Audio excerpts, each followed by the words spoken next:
Hello दोस्तों, आशा करती हूँ कि आप सब लोग अच्छे होंगे। मेरा नाम है दीपाली और आप सभी का अपना भारत में स्वागत है। दोस्तों, आज हम एक ऐसे ग्रुप के बारे में बात करने वाले हैं जिसने भारत को अपने कंधों पर उठा रखा है, जो भारत का प्रेजेंट ही नहीं फ्यूचर भी बनाता है। जी हाँ दोस्तों, आज हम बात करेंगे टाटा ग्रुप के बारे में। ब्रांड फाइनेंस के मुताबिक टाटा ग्रुप भारत का सबसे वैल्यूएबल ब्रांड है। इस ग्रुप की सबसे पुरानी कंपनी ताज होटल्स देश का सबसे मजबूत ब्रांड है। टाटा ग्रुप को यूं ही भारत की शान नहीं कहा जाता। इसके पीछे है टाटा के साथ जुड़ा भरोसा। आप चाहे रेगिस्तान में हो या पहाड़ों पर, चाहे गांव में हो या शहरों में, टाटा ग्रुप की कोई न कोई चीज आपको अपने आसपास जरूर दिखाई देगी। फिर चाहे वो चाय हो या ट्रक, नमक हो या गहने, टाटा ग्रुप ऐसा ग्रुप है जिसकी खासियत ही यही है कि यह हर किसी से जुड़ा है। इसकी पहुंच गरीबों से लेकर अमीरों तक है। देश में शायद ही कोई ऐसा घर होगा जहां टाटा की कोई चीज मौजूद ना हो। इतना ही नहीं, भारतीय रेल और डिफेंस के बाद टाटा ग्रुप सबसे ज्यादा रोजगार देने वाला ग्रुप है। तो दोस्तों, आइए जानते हैं टाटा समूह से संबंधित कुछ रोचक बातें। टाटा की शुरुआत जमशेदजी टाटा ने 1868 में की थी। बात है 19वीं सदी के अंत की। भारत के कारोबारी जमशेदजी टाटा एक बार मुंबई के सबसे महंगे होटल में गए, लेकिन उनके रंग के चलते उन्हें होटल से बाहर जाने को कहा गया। कहा जाता है कि उन्होंने उसी वक्त तय कर लिया कि वे भारतीयों के लिए इससे भी बेहतर होटल बनाएंगे और 1903 में मुंबई के समुद्र तट पर ताजमहल पैलेस होटल तैयार किया गया। ये मुंबई की पहली ऐसी इमारत थी जिसमें बिजली थी, अमरीकी पंखे लगे थे, जर्मन लिफ्ट थी और अंग्रेज खानसामा भी थे। दोस्तों, कुछ इसी तरह का व्यवहार फोर्ड ने रतनजी टाटा के साथ भी किया था। वो भी आपको बताएंगे, बस आपको वीडियो के अंत तक बने रहना है। जमशेदजी टाटा नई खोजों को लेकर काफी उत्साहित रहते थे। ब्रिटेन की एक यात्रा के दौरान उन्हें लैंकाशायर कॉटन मिल की क्षमता का अंदाज हुआ। साथ में यह एहसास भी हुआ कि भारत अपने शासक देश को इस मामले में चुनौती दे सकता है और फिर उन्होंने ही साल 1877 में भारत की पहली कपड़ा मिल यानी कि एम्प्रेस मिल नागपुर में खोली। इस मिल का उद्घाटन उसी दिन हुआ जिस दिन क्वीन विक्टोरिया भारत की महारानी बनी। जमशेदजी टाटा के पास भारत के लिए स्वदेशी सोच का सपना था। दोस्तों, यही स्वदेशी यानी कि अपने देश में बनी हुई चीजों का आग्रह भारत के स्वतंत्रता आंदोलन का अहम विचार था। जी हाँ, जिस स्वदेशी सोच को आज हम बढ़ावा दे रहे हैं, उसकी नींव टाटा ने ही रखी थी। उन्होंने एक बार कहा था, कोई भी देश और समाज अपने कमजोर और असहाय लोगों की मदद से उतना आगे नहीं बढ़ता जितना वो अपने बेहतरीन और सबसे प्रभावशाली लोगों को आगे बढ़ाने से बढ़ता है। उनका सबसे बड़ा सपना स्टील प्लांट बनाने का था, लेकिन इसके पूरा होने के पहले ही उनका निधन हो गया, जिसके बाद उनके बेटे दोराबजी टाटा ने इस चुनौती को संभाला और 1907 में टाटा स्टील ने उत्पादन शुरू किया। भारत स्टील प्लांट बनाने वाला एशिया का सबसे पहला देश बना। लोहे की खानों का ज्यादातर सर्वेक्षण इन्हीं के निर्देशन में पूरा हुआ। वे टाटा समूह के पहले चेयरमैन बने और 1908 से 1932 तक चेयरमैन बने रहे। साकची को एक आदर्श शहर के रूप में विकसित करने में उनकी मुख्य भूमिका रही है, जो बाद में जमशेदपुर के नाम से जाना गया। 1910 में उन्हें ब्रिटिश सरकार ने नाइटहुड से सम्मानित किया। 1910 में ही इन्होंने टाटा पावर के रूप में हाइड्रो इलेक्ट्रिक पावर प्रोजेक्ट और 1911 में बैंगलोर में इंडियन इंस्टीट्यूट ऑफ साइंस के रूप में रिसर्च इंस्टीट्यूट की स्थापना की। सर दोराबजी ने एक और जहां भारत में औद्योगिक विकास के निमित्त पिता द्वारा सोची अनेक योजनाओं को कार्यान्वित किया, वहीं दूसरी ओर समाज सेवा के कार्य किए।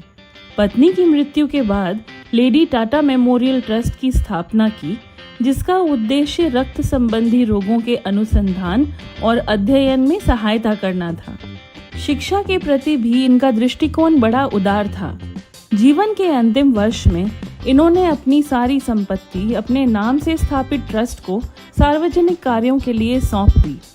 ये निधि 1945 में अनुमानित 20 लाख पाउंड थी, जिसमें से 8 लाख पाउंड की धनराशि विभिन्न दान कार्यों में तथा कैंसर के इलाज के लिए स्थापित Tata memorial hospital, Tata institute of social science और टाटा फंडामेंटल रिसर्च इंस्टीट्यूट पर खर्च की गई थी।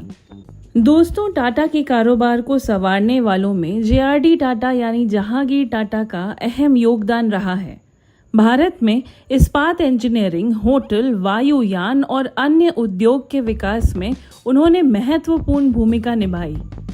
JRD टाटा भारत में पायलट लाइसेंस प्राप्त करने वाले प्रथम व्यक्ति थे। JRD टाटा ने देश की पहली कमर्शियल विमान सेवा टाटा एयरलाइंस की शुरुआत की, जो आगे चलकर 1946 में एयर इंडिया बन गई। इस योगदान के लिए JRD टाटा को भारत के नागरिक उड्डयन का पिता भी कहा जाता है। देश के विकास में उनके अतुल्य योगदान को ध्यान में रखते हुए भारत सरकार ने उन्हें साल 1955 में पद्म विभूषण और 1992 में देश के सर्वोच्च नागरिक सम्मान भारत रत्न से सम्मानित किया। उन्होंने अपने कुशल नेतृत्व से टाटा समूह को देश में अग्रणी उद्योग घराने में बदल दिया और दुनिया में पहली बार कर्मचारियों के कल्याण के लिए कई योजनाएं शुरू की, जिन्हें बाद में भारत सरकार ने भी अपनाया। उन्होंने टाटा समूह के कंपनियों में 8 घंटे का कार्य दिवस, निःशुल्क चिकित्सा सहायता, कर्मचारी भविष्य निधि योजना और कामगार दुर्घटना मुआवजा योजना जैसी योजनाओं को शुरू किया। जब इंफॉर्मेशन युग आया तो JRD टाटा ने 1968 में टाटा कंप्यूटर सेंटर, जिसे आज TCS यानी कि टाटा कंसल्टेंसी सर्विसेज के नाम से जाना जाता है, इसकी शुरुआत की, ताकि कंपनी का पेपर वर्क कंप्यूटर के माध्यम से हो सके। और दोस्तों, आज TCS पूरे टाटा समूह की सबसे ज्यादा मुनाफे वाली यूनिट है, जो दुनिया भर में कंप्यूटर सॉफ्टवेयर की आपूर्ति करती है। 1991 में रतन टाटा समूह के मुखिया बने। उस समय उदारीकरण का दौर शुरू हो गया था और टाटा ने दुनिया भर में पैर पसारने शुरू किए। टाटा समूह ने टेटली टी का अधिग्रहण किया। इसके अलावा इंश्योरेंस कंपनी AIG के साथ उन्होंने बॉस्टन में एक संयुक्त इंश्योरेंस कंपनी खोली। उन्होंने यूरोप में कोरस का भी अधिग्रहण कर लिया था।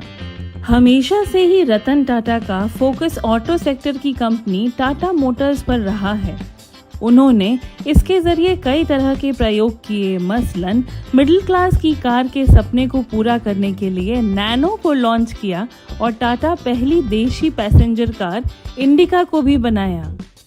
इंडिका को लेकर रतन टाटा काफी उत्साहित थे, लेकिन शुरुआती दौर में उन्हें उम्मीद के अनुसार नतीजे नहीं मिलने के कारण रतन टाटा ने अपने कार बिजनेस को बेचने का फैसला किया। इस बिजनेस को खरीदने के लिए अमेरिकन कंपनी फोर्ड मोटर्स ने दिलचस्पी दिखाई। डील को फाइनल करने के लिए रतन टाटा को फोर्ड मोटर्स ने हेडक्वार्टर बुलाया। हेडक्वार्टर में चली 3 घंटे की मीटिंग के दौरान फोर्ड के अधिकारियों का व्यवहार थोड़ा अपमानजनक था। अधिकारियों ने रतन टाटा से ये कहा कि जब आप कुछ जानते ही नहीं थे तो कार बनाना शुरू ही क्यों किया। दरअसल फोर्ड के अधिकारी ये जताने की कोशिश कर रहे थे जैसे वो टाटा के कार कारोबार को खरीदकर उन पर एहसान कर रहे हों, लेकिन रतन टाटा ने ये डील ही कैंसिल कर दी। उन्होंने भारत वापस आकर फिर टाटा मोटर्स पर फोकस किया। इसी बीच साल 2008 की मंदी से फोर्ड मोटर्स को काफी नुकसान उठाना पड़ा। फोर्ड की हालत इतनी खराब हो गई थी कि उसने अपने जैगुआर और लैंड रोवर ब्रांड को बेचने का फैसला किया, जिसे खरीदने के लिए रतन टाटा सबसे आगे आए और उन्होंने इस पर कब्जा जमाया। इस तरह रतन टाटा ने अपने अपमान का बदला लिया। दोस्तों, टाटा समूह का उद्देश्य समझदारी, जिम्मेदारी, एकता और बेहतरीन काम से समाज में जीवन के स्तर को ऊंचा उठाना है। टाटा ग्रुप के नाम से जाने जाने वाले इस परिवार का हर सदस्य इन मूल्यों का अनुसरण करता है। दोस्तों, रतन टाटा के बारे में आपकी क्या राय है, कमेंट बॉक्स में लिखकर हमें ज़रूर बताएं। और यदि वीडियो पसंद आया हो तो लाइक करने के साथ साथ अपने दोस्तों और रिश्तेदारों से अवश्य शेयर करें। आप लोगों का बहुत बहुत शुक्रिया। जय हिंद, जय भारत।